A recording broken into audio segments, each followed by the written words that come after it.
Tough day getting my rhythm, apparently.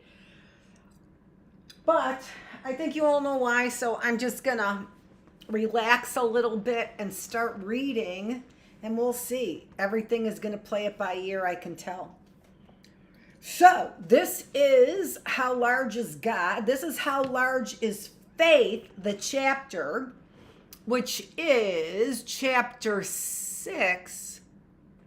I thought we already read this.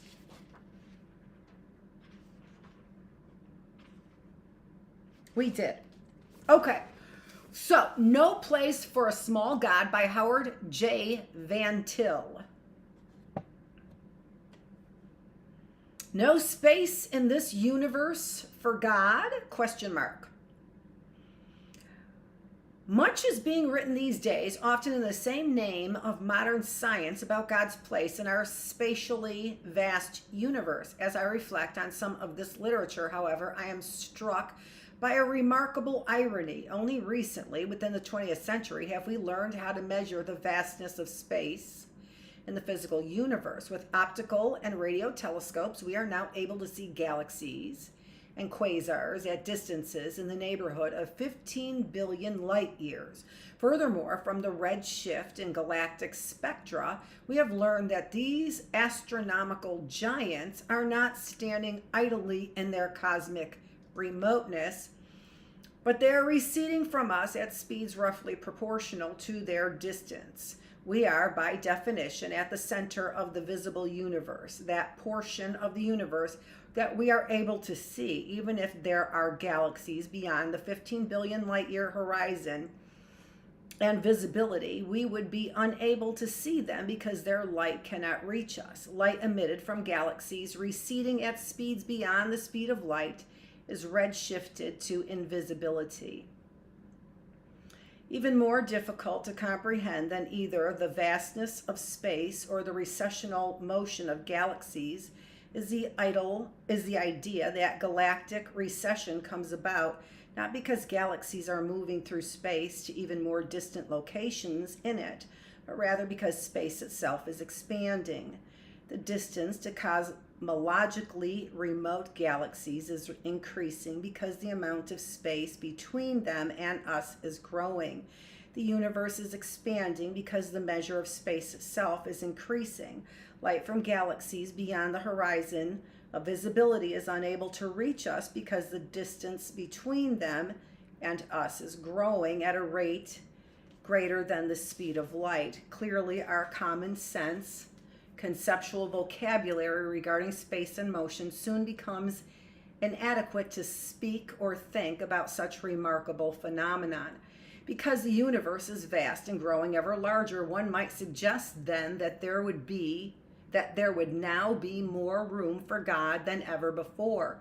But both the reality and presence of God within the physical universe have come under severe question. In the minds of some persons, what scientific cosmology has discovered is not mere space for God, but ironically less space, perhaps no space at all.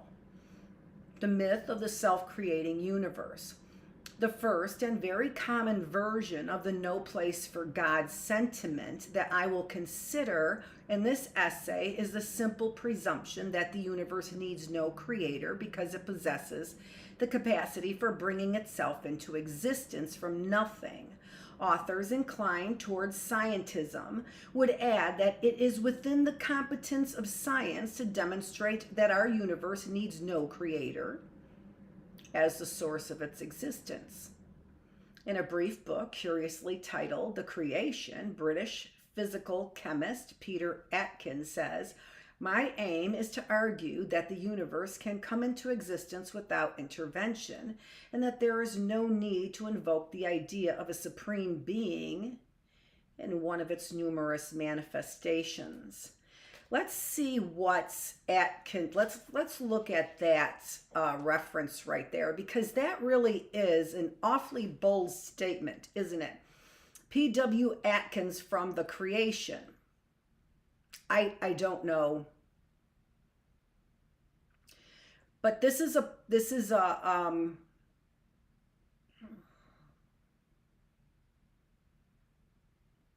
I'm feeling some people are still angry. I'm feeling some people are still really angry. And I really am trying my best to, all right, I'll read.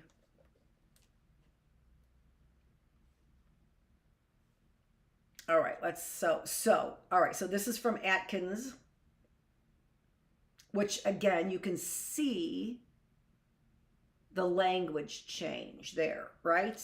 What does Atkins mean to you? It means a diet to you, doesn't it? Elsewhere, the author expresses his wish that the reader admit that science is extraordinarily strong, and if we disregard, as I argue we should, the question of a purpose for the world, that it appears to be on the verge of explaining everything. Furthermore, says Atkins, the only way of explaining the creation is to show that the creator had absolutely no job at all to do. See, that is revolting.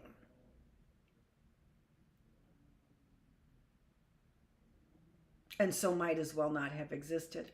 Toward the end of this book, reflecting on what he presumed to have accomplished, the author informs us that we have been back to the time before and we have tracked the infinite lazy creator to his lair. He is, of course, not there.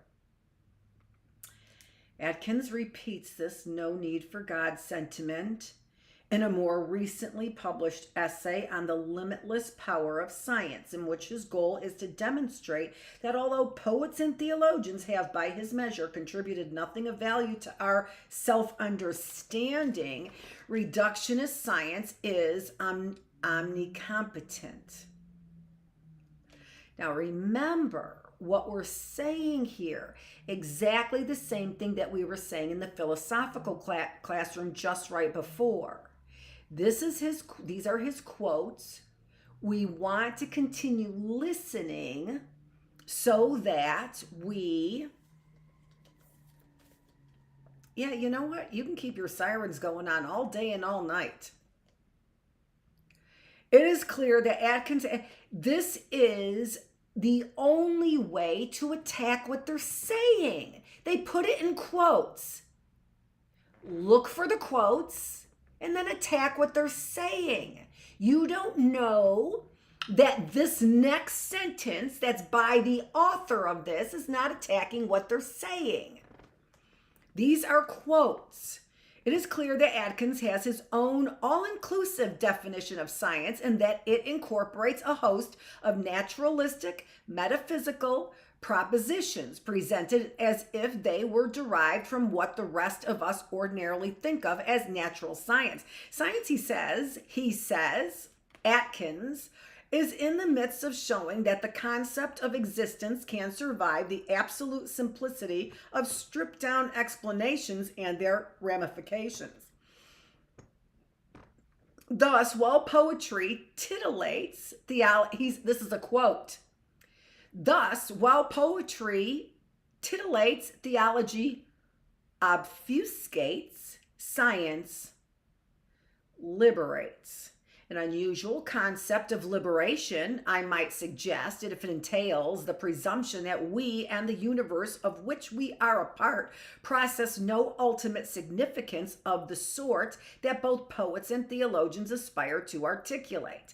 Consistent with his earlier claims in The Creation, Atkins expresses in this essay his conviction that the goal of science, a label he continues to use for his comprehensive, scientifically informed, naturalistic worldview, should be far more than a mere description of the way the universe works. For Atkins, the ultimate and, in his judgment, achievable goal of science must be to explain cosmogenius. Now that again, I mean, nobody likes this Atkins guy. He's making up words. Cosmogenius, the universe is coming into being. Well, when you're using the word genius, doesn't that imply a higher power? I mean, the way that you can combat Atkins' arguments become pretty evident. And in its quest for constructing this ultimate account of cosmic existence, this science must, he says, abide by high standards. It must achieve all this by starting from something without a precursor. That is, it must start from nothing at all. The scientific accounts of cosmogenius cannot stop when it has accounted for the universe springing from a seed the size of a sun, nor when it has arrived at a seed the size of a pea. Now, all of this here is true. What he just said was true. What this script says is true. Who knows who said it? Nor can it stop at any smaller seed. A seed the size of a portion implies that that seed had to be manufactured, placed there by some cosmic pre-existing gardener. Science will be forced to admit defeat if it has to stop at a seed of any size.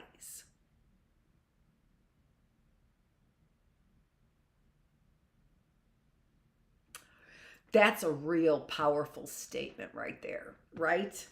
Right? We got to study it. We got to study it. We got to study it. We just got to study it. We got to study it. We got to study it.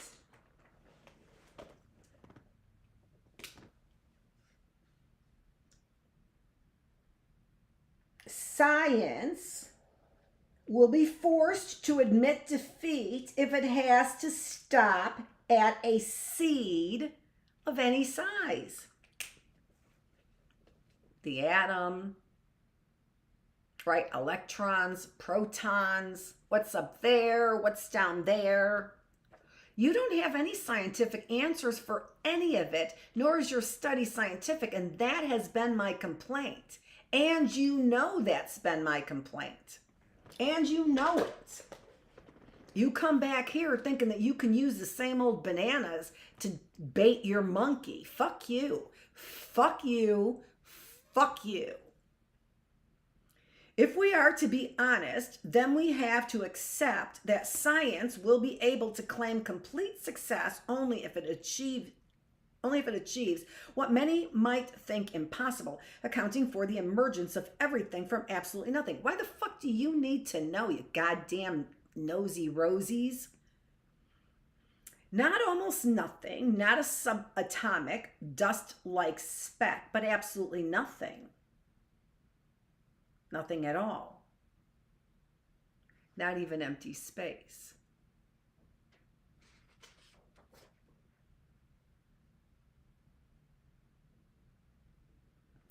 You know, there's nothing wrong with number one, admitting defeat.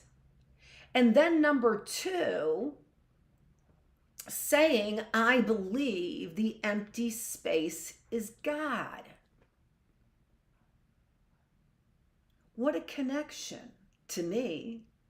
What a connection. And he makes his home around the universe. He's the empty space. And sometimes he wants to see beautiful rocks and minerals. And sometimes he wants to see beautiful plants and animals and people. And most times he wants to see a beautiful earth with all of those things on it. That's what he wants to see. Right? Well, then, let us be honest. Can one reasonably presume that that which is properly named absolutely nothing, nonetheless, is gifted with the astounding capacities to transform its nothingness into something? Philosophers long ago offered the proposition en nihilo nihil fit, or from nothing, nothing comes, and it remains. And so they sound smart, right? And so that makes scientists sound smart. From nothing, nothing comes. God damn them. Who could not? Oh my gosh. Who could not say that? Who could not say, God damn them? When you hear them say, from nothing, nothing comes.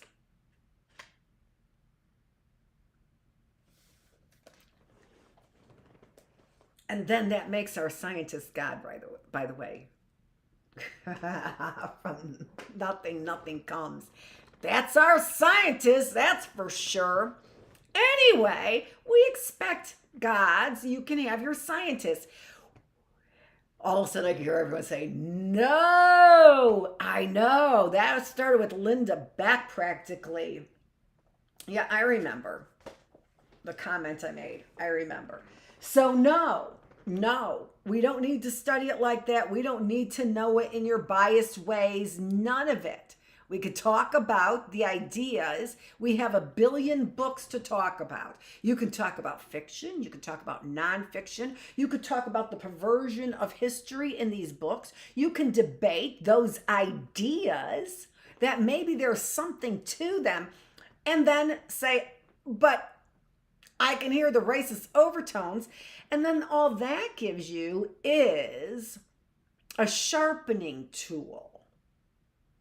Right? So that when I pick up a book like Questions and Answers Encyclopedia, the United States, over 100 questions and things to know, and then I see this stupid little fucking Mickey Mouse like that, right? And then, like I said, and all these pictures that are so obscure. And I sure as hell have a memory of Disneyland. I do. And Mickey Mouse making my son cry. I remember that. Why would Mickey Mouse make my son cry? And that's just not American to me. I mean, what's this picture right here? Now we've got women holding up the flag over here like that was the original picture. And what? Publishers just approve bullshit, right? That's what it is. And then what? Put a picture of John Wayne in there. Let's do that. Yeah, that's a really good idea. Let's just put a picture of John Wayne in there, who has my father-in-law's hands, that crooked goddamn finger, which everybody fucking knows makes you want to give him the finger, and not in that good way, which is just revolting. You know, and he would be the one, and I don't mean the only one, but he would be one of them that might want to see this United States stay the same. But then you go and you pick, who the hell's John Wayne anyway? I mean, all I know of John Wayne is he's on the screen, and there's a picture of him that I recognize. And here's what they saw, said was the Crater Lake, right? So there we have the second deepest lake in North America, right? Where the hell's that? Why would you just put? And that's the atrocity of these books, that then you could bring your own books and decide which ones you want to burn, right? For sure. This one for sure. I probably have all of those packed up, right?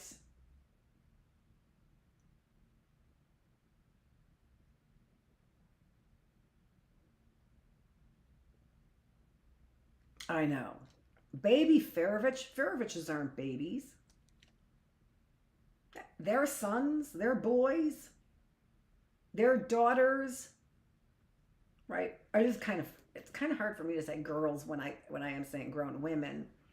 Like I say boys, right? But you know what? They need a little bit of which, everything goes back to getting some of those bad memories out of your mind. And everyone knows now that that's what this was all about, right? That's how deep they are. And that's what this is all about. That we've just all together getting us all the way through in different ways this kind of therapy that I think works. And because so many people were secluded for so long, And what'd they do? Lose data on all their families, and they're like, adios amigo, figure it out, right? And we're like, okay, we'll figure it out because we've got, instinct, and you've got a smell by now. And we'll pick up the clues to find our family, and we'll get it together, right? Because that was God's plan. It wasn't for you to spend everybody's money and everybody's mineral sources, right? That wasn't his plan. It was always family. And he had to decide who was about family. And it didn't mean having babies. It meant safety. The safety in numbers, in the numbers that want to keep those numbers safe, that count them, right? And now you have a full appreciation for numbers and the Pentateuch. Right? Because they counted their people, and they knew their people, and they could smell their people, and they would do nothing to stop that momentum of getting all of their people together. And their people, they were black and white and young and old and rich and poor and male and female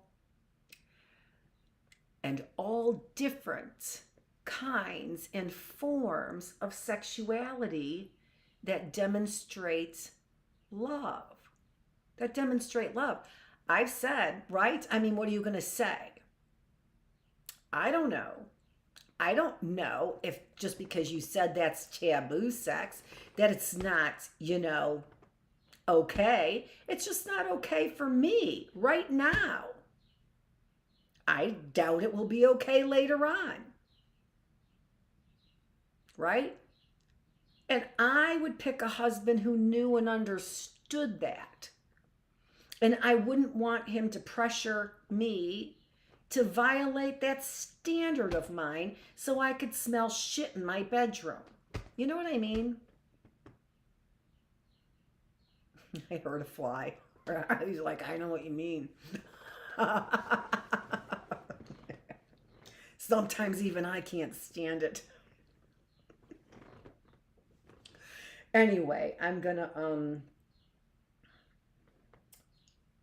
I think I'm gonna read a little bit more. All right? And see what else we've got here since we took a little break and we've only been here for 23 minutes. I think I'm going to read a little bit more. Well, then, let us be honest. Can one reasonably presume that that which is properly named absolutely nothing, nonetheless, is gifted with the astounding capacities to transform its nothingness into something? All right, so we've already said that. From nothing, nothing comes. And it remains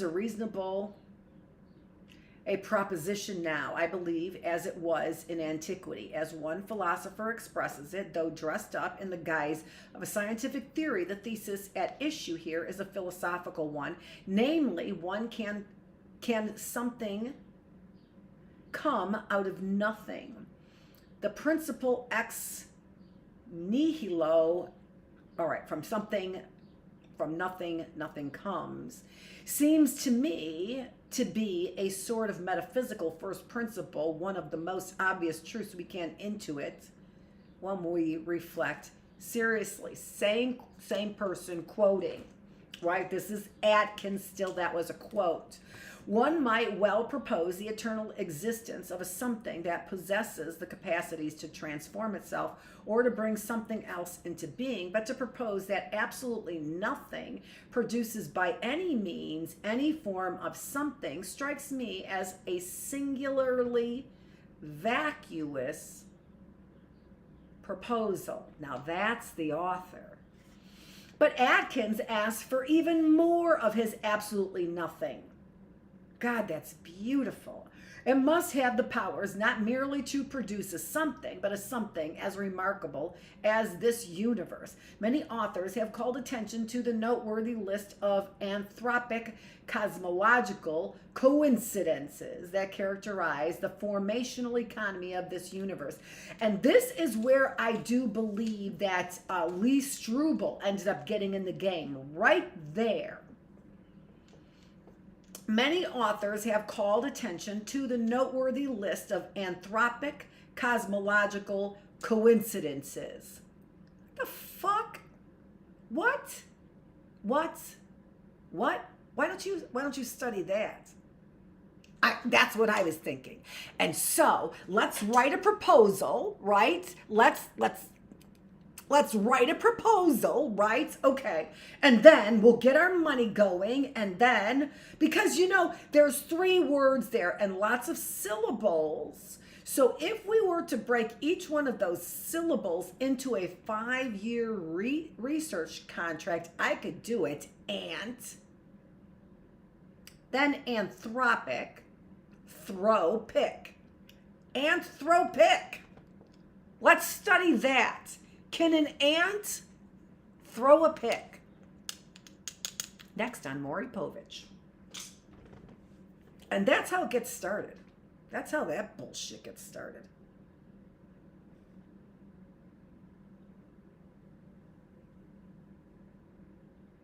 Okay. That characterize the formational economy of this universe. Fuck you! Oh my gosh.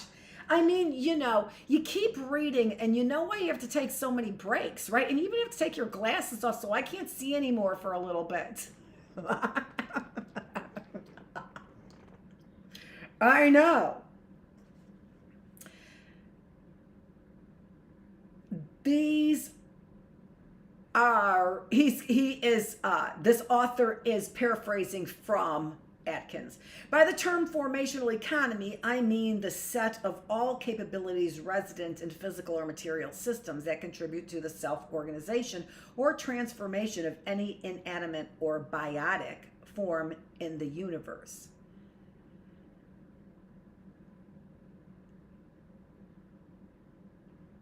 Again, so that's in parentheses.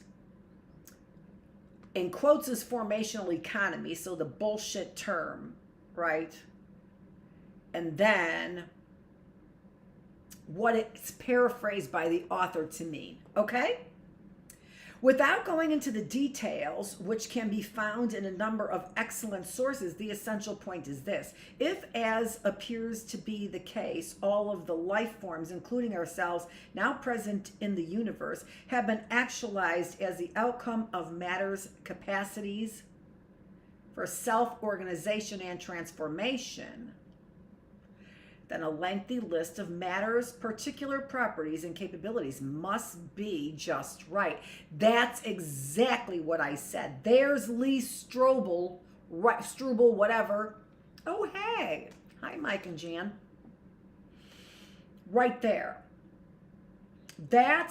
And then this gets people all excited about these terms without necessarily knowing exactly where the author is trying to twist and turn, and where you have to kind of read between the lines and see what makes sense, and also what is intuitive by your nature, your godly nature, right? Your humane nature, right?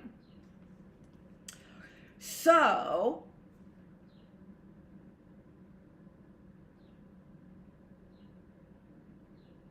what up, Mike and Jan?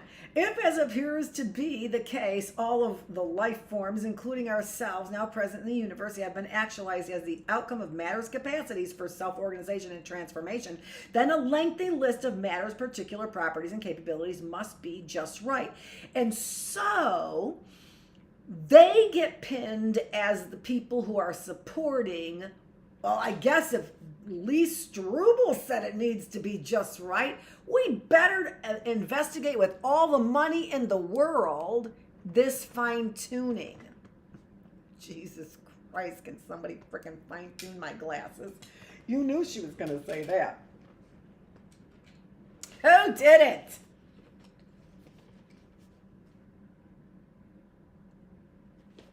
I know sometimes our faith isn't always just exactly there, neither are our glasses. Those entries, maybe we should study that so we can get both of those things just right. It might have a screw loose. Could be that simple. Could be those little globes on the side. Who knows? Universes within and of themselves. Those entries in the just right list that are of direct concern to scientific cosmology are called anthropic cosmological coincidences.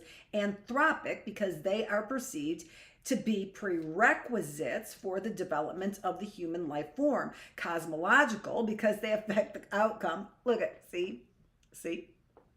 But again, paraphrasing, right? Paraphrasing. And coincidences because there appears to be no material reason why they should be as precisely as they are.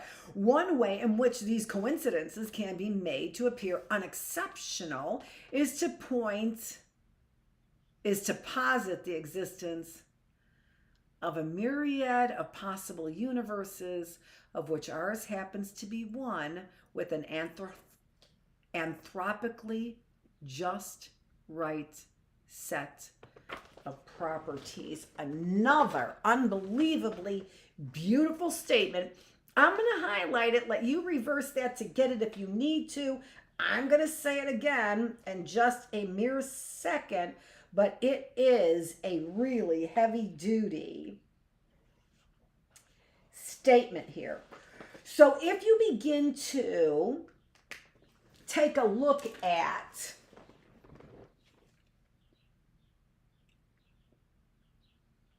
what a scientist would economically do, this helps you see, right? What they're going to study, what those SOBs are going to study. And then you've got it.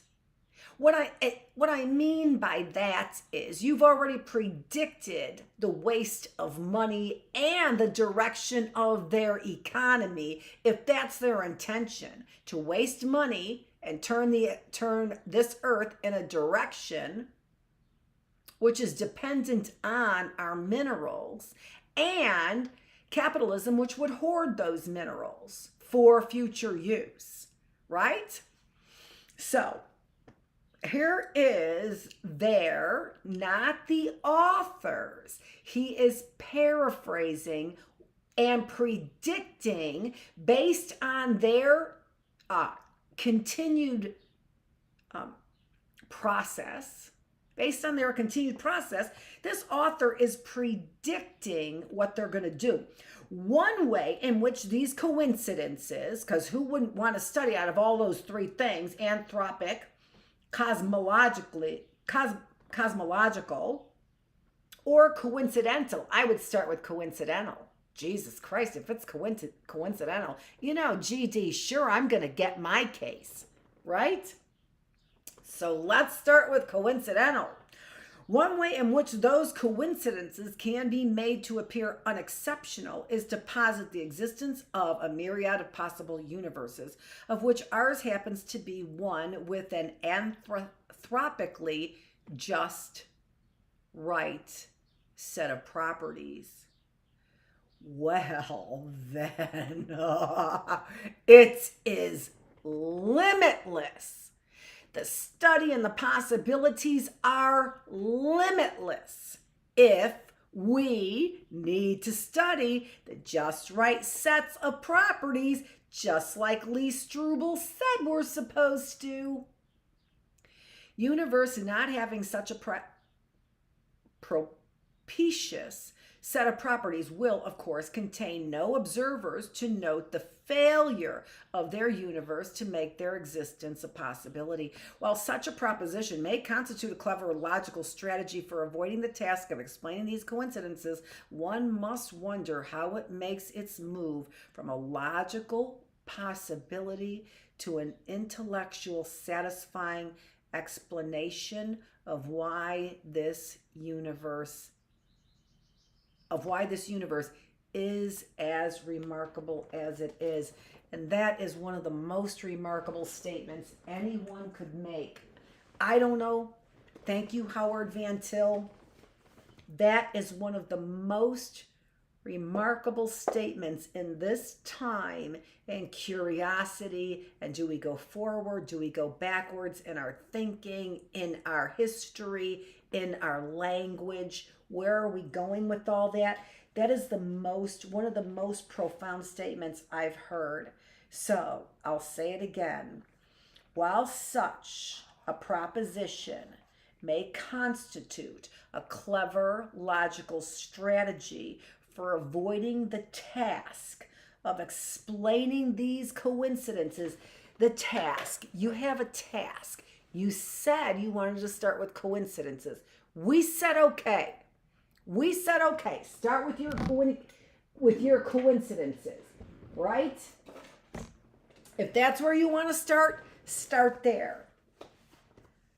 But then what you used it for was to avoid explaining those coincidences. Now that's a whole entirely different story. You avoided, just like, the hell's his name? I don't know, right? And it's probably going from my memory anyway. But his first name is Dick. While such a proposition may constitute a clever logical strategy for avoiding the task of explaining these coincidences, one must wonder how it makes its move from a logical possibility to an intellectually satisfying explanation of why this universe is as remarkable as it is. And you motherfuckers, you're like, it's not satisfying. Where's that next contract? It's not satisfying. That's not a satisfying explanation. Where's that next proposal? Why, that's not a just right explanation for coincidences, do you think? Right? I'm trying to think of proposal that wasn't in contract, and those weren't the ones that I wanted to use anyway. Research grant, that's the one. Where's that research grant? Holy shit, we mined that much money in resources? Are you kidding me? Thank you, research grant God. Who knew? God's name is Grant. Hi, Grant. To get just a hint of this character of these coincidences, consider an example of nucleosynthesis. In order for carbon-based life to be possible, there must be atoms of carbon and a host of other elements, of course, in the proper abundance. But the nuclei of carbon atoms are...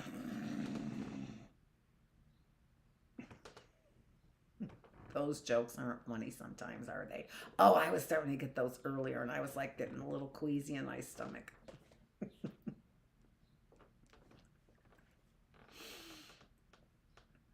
Yeah, okay. Nuclear synthesis, C12 forming just right, carbon atoms, thermonuclear investigation, production, He4, He4, He4.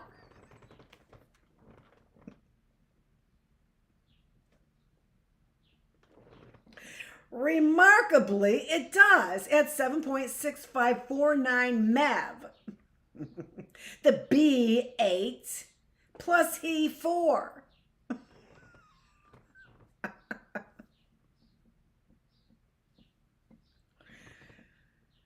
One more He4 nucleus, it must also be the case that the O16 nucleus does not have an energy level just above the rest energy of C12. Well, geez, Louise, thank you. I just yesterday asked for some answers, and there they are. Who knew that God was going to give me those clear-cut answers the very next day I asked for them? The bottom line is that a minute change in the value of any one of these energy levels or lifetimes would have made life as we know it physically impossible. Far more examples of the need for parameter values to fall within narrow limits could be cited. Hence the common expression. And this author, come on, who does not appreciate this author who's trying to get, my God, that was the most hysterical paragraph I've read so far in this book. He4 plus he4. Come on. The bottom line is that the minute change in the value of who's the Joker? Who's the Joker? I think that's my husband.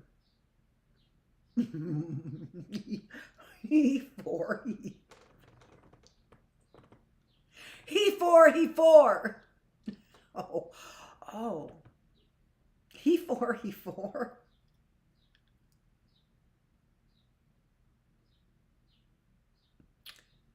Oh, I see.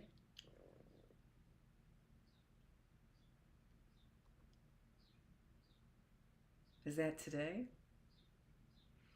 I remembered in the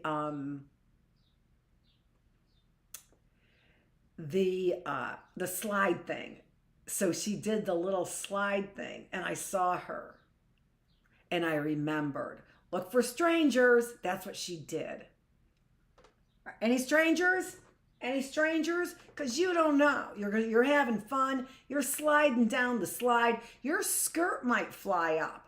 You don't know what's going to happen. Your leg might get caught in the slide. All kinds of things. Look for strangers. Where's my family? They're always right here. Now look to see if there's any strangers. That's exactly what she did. I saw it. Those are the associations that family makes, right? Those are the associations that family makes. Those are the associations that love makes. And when you take that out of the equation for something that is unnatural, is nationalism, you will split your families up. For something as unnatural as genetic engineering, you will split your families up. And you know it. I mean, that's part of the science, isn't it? You split them up on the outside. Okay, that doesn't work. Let's split them up on the inside. And that's some craziness, right? So,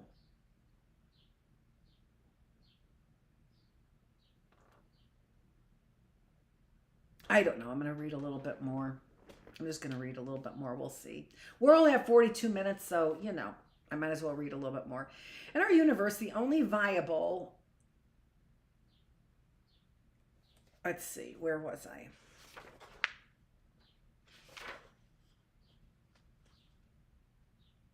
Hence, the common expression that the fundamental properties of the universe appear to be fine-tuned to make our appearance possible. Is our universe the only viable one, or are there other possibilities based on entirely different parameter values or different forms of matter? In all honesty, we must say that we do not know the answer. Instances of this cosmological fine-tuning can be found in phenomena at all levels of material behavior, from the and this is excellent right there. And it's just a mental picture you're drawing for yourself. It isn't, what was that?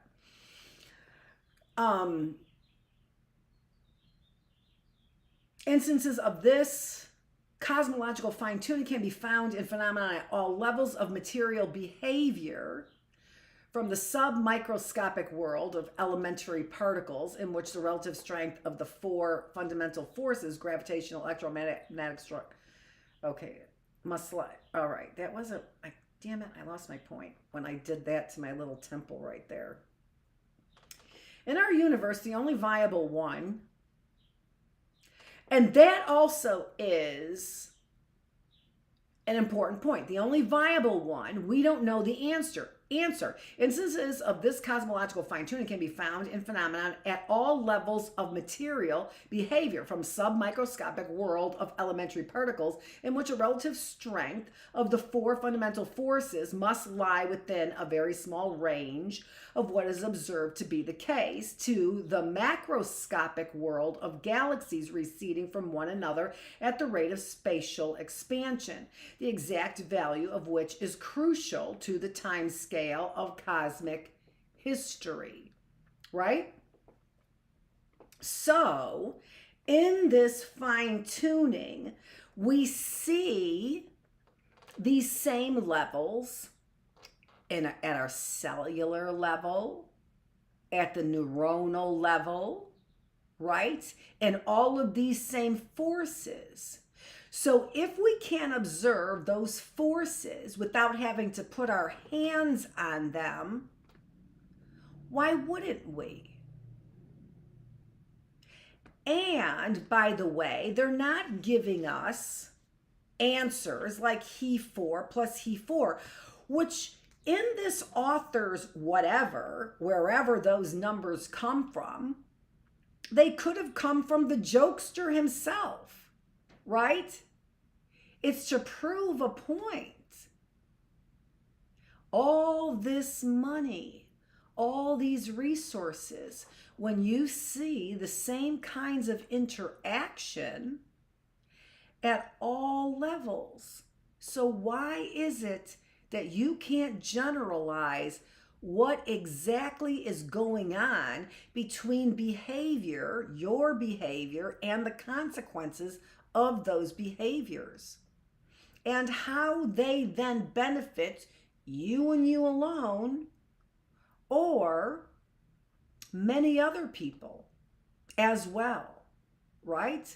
Not just the people in your group, male, female, black, white, shades in between, if that needs to be said, because we're all brownies, right? In one way or another, we're all brownies. And so, right, I had my cousin, who I call my cousin, but I don't think that's so meaningful, tell me I was born with jet black hair and darker skin, just like the neighbor girl, right? Has got that jet black hair. And so I'm clearly a brownie, right? Clearly a brownie. You don't need to put a dot on me, but so are you. But so are you. What's your olive skin? Just a different way of being a brownie, right? A nice way. I love that olive color in a man's skin. My favorite. But I don't distinguish between those shades of brown. I distinguish between shades of gray. And not the porno version of that. That was Greg Newsom as well. He thought that was just the funniest shit on the planet.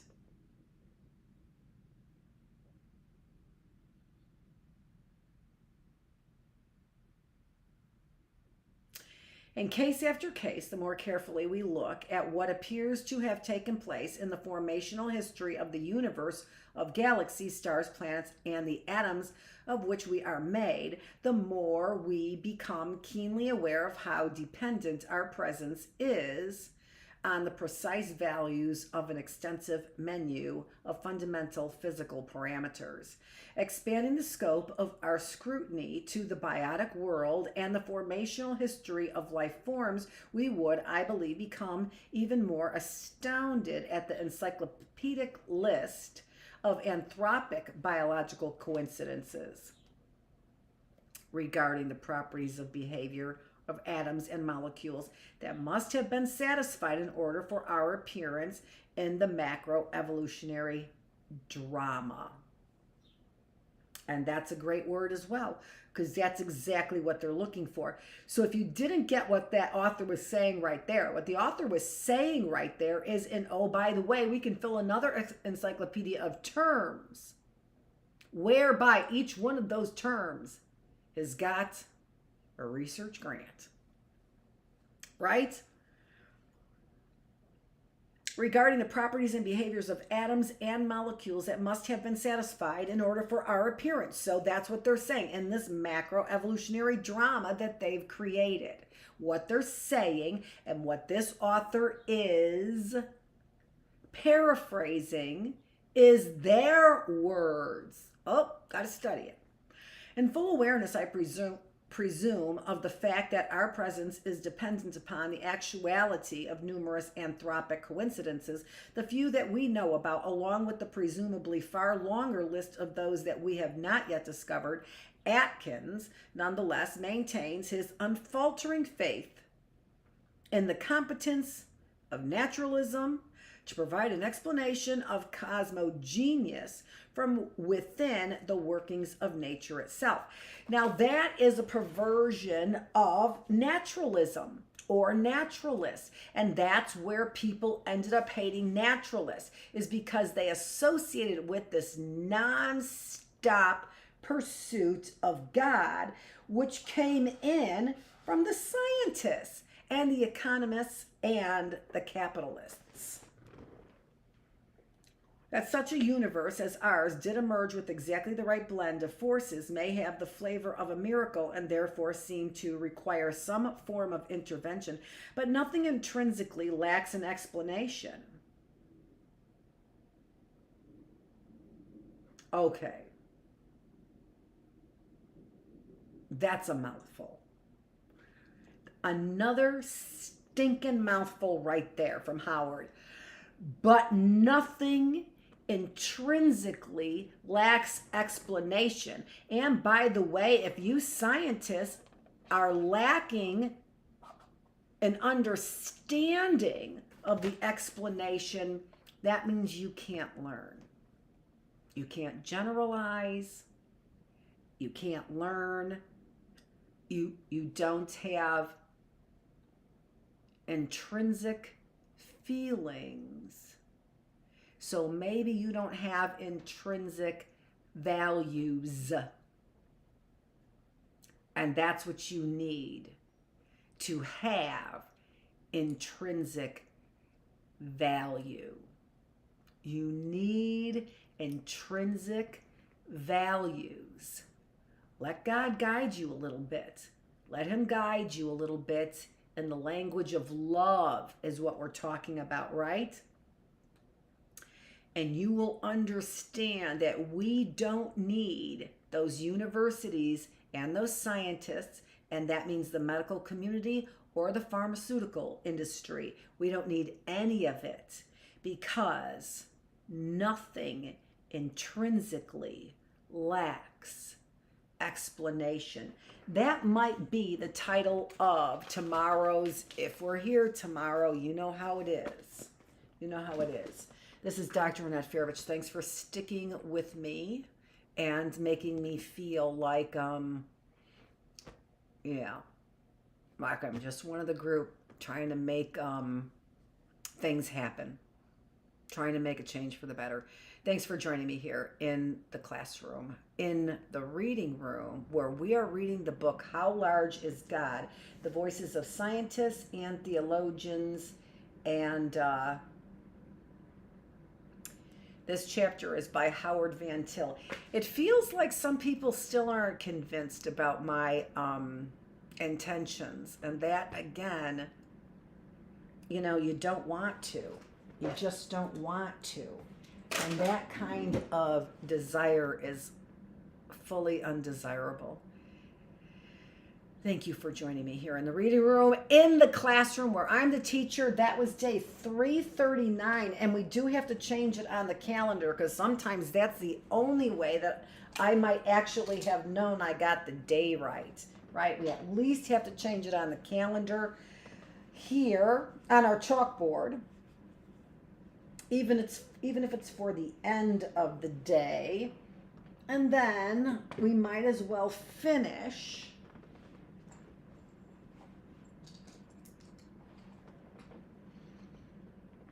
with a smile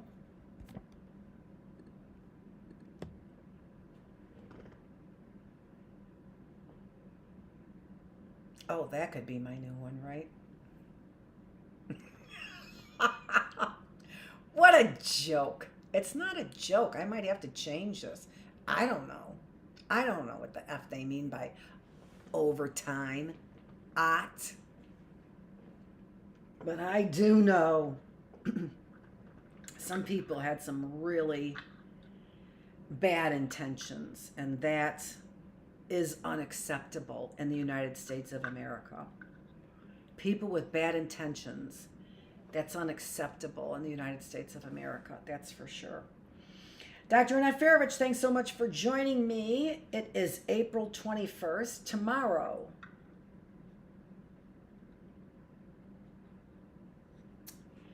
Is the anniversary of my husband's death as I know him, right? As I know it, as I know him. Knew him.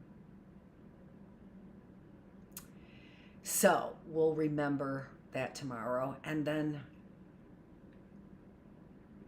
it's my youngest son's birthday on the 23rd.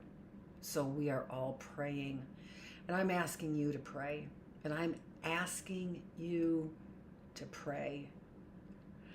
I know that this is what my son's wish was. I know that no matter what, their first and foremost goal was to have our family quiet, together, and private in a community that we felt safe. That's it. That's what we speak out about. And we don't need a religion, but we do need faith to do that, right? We don't always need to have family around, but we do need to have family. We don't need to be with family all the time, but we can't be isolated, right? We can have our suspicions, but they shouldn't be conspiracies. We shouldn't have conspiracy theories only because this is the United States of America. We shouldn't have conspiracies. We shouldn't have people planning and working for the demise of humanity or humanitarian values. Okay, she's getting to be a lot of hot air. This is Dr. Annette Feravich. Thanks so much for joining me here in the classroom, where we are always working to get your mind, your body, and your spirit healthier. Thanks.